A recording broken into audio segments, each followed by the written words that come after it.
Olá, tudo bem? Sejam bem-vindos a mais um quadro Minutos da Bíblia e hoje nós vamos estudar um texto muito curioso que está localizado lá em Êxodo, capítulo 23, versículo 19b e aparece em outras duas passagens também. Eu vou ler o texto para vocês.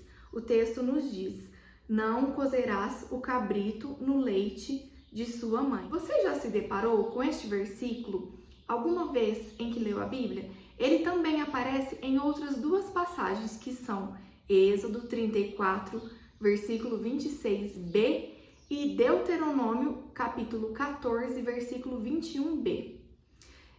E o que será que havia de tão grave neste texto para que ele aparecesse 3 vezes no espaçamento de 5 dos 66 livros de toda a Bíblia? Afinal de contas, na culinária mundial, nós já ouvimos falar de muitas receitas de carnes que levam leite em seu preparo. São inúmeros pratos que levam carne e leite misturados, ao redor do mundo, e nós ficaríamos aqui horas e horas e não terminaríamos esse vídeo. Só que o fato é que por trás dessa receita culinária, aparentemente simples, que aparece aqui em Êxodo e Deuteronômio também, havia um ritual pagão de fertilidade, é isso mesmo. Essa prática de cozinhar o cabrito no leite da mãe era muito comum, tanto no Egito, de onde os israelitas haviam saído, quanto na terra de Canaã, a terra essa que em breve o povo de Israel tomaria posse dela. Alguns estudiosos e comentaristas bíblicos afirmam o seguinte, que os egípcios ferviam ao término das colheitas um cabrito no leite de sua mãe e aspergiam o caldo como um encantamento mágico sobre os seus jardins e campos para que estes os retribuíssem com mais produtividade na próxima estação.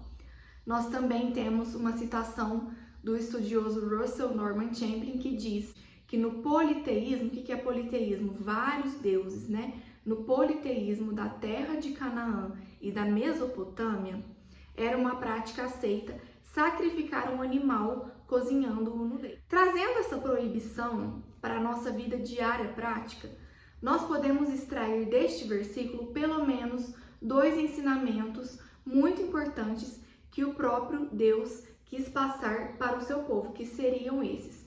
Primeiro ensinamento que nós vemos, parece um prato típico, parece uma receita muito simples, afinal de contas, o que há de errado em cozinhar uma carne no leite? Muitas vezes nada é tão simples quanto parece, não é mesmo? O primeiro princípio que nós aprendemos aqui é o seguinte: Deus não queria que Israel imitasse nenhum rito pagão. O que é pagão? Pagão é um termo que designa uma crença, qualquer crença que siga vários deuses, isso é pagão. Então Deus não queria que o povo de Israel, que era o povo separado dele, o povo escolhido dele, imitasse nenhum rito pagão. Desde os cortes de cabelo que eram proibidos na Torá, até uma simples receita culinária, a ordem de Deus para os israelitas era: fujam destas coisas.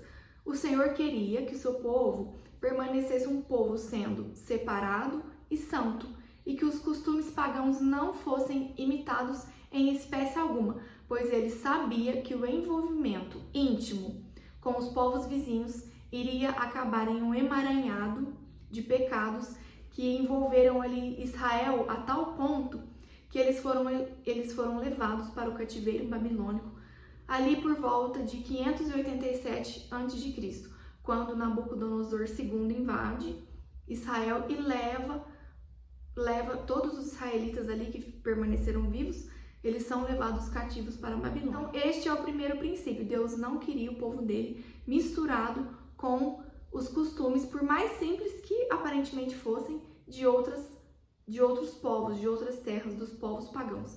O segundo princípio, muito interessante também, que às vezes nós deixamos passar em branco na leitura, é o seguinte: é que Deus, o nosso Criador, ele também se preocupava com toda a criação e não somente com o ser humano.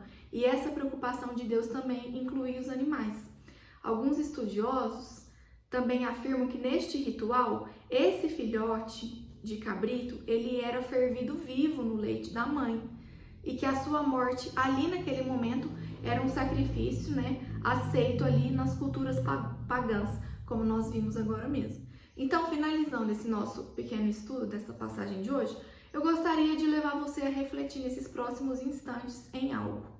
Como cristãos, será que nós temos nos misturado com as coisas do mundo? Um costume pagão, entre aspas, muitas vezes ele não precisa ser algo explícito, uma coisa escancarada, mas ele pode estar escondido nas entrelinhas de uma música mundana, com um ritmo mundano, talvez uma música que tenha um ritmo mundano, mas uma letra aparentemente de Deus. Ele pode estar escondido em locais inadequados que às vezes nós cristãos gostamos de frequentar, mas são inadequados, são locais ilícitos para um cristão. Também pode estar escondido em roupas impróprias que nós não deveríamos usar, apesar de estarem aparentemente na moda. Então pense nisso. Será que não temos nos envolvido com certas coisas que aparentemente têm uma cara de que não... isso não vai me dar nenhum problema, mas será mesmo que você não tem se afastado da santidade de Deus por conta de certos hábitos que você tem desenvolvido, que nós temos desenvolvido? E pense numa outra coisa. Muitos cristãos não irão ouvir o evangelho diretamente, mas o nosso próprio testemunho, nosso testemunho de vida, de comportamento, ele será um fator de decisão na vida de muitos ímpios. E o Senhor tem chamado o seu povo à santidade, à separação do mundo. É isso que Israel representa neste texto. Deus queria que Israel fosse um povo separado das coisas do mundo. E o Senhor está sempre de braços abertos para receber todo aquele que se arrepende e muda os caminhos tortuosos de sua vida. Se você tem tido esses costumes ilícitos, esses costumes que aparentemente parecem bons, mas, como diz a Bíblia no final, são caminhos de morte, abandone esses caminhos e tenha uma vida separada para o Senhor. Esse era o nosso pequeno estudo de hoje dos Minutos da Bíblia e eu espero que Deus te abençoe.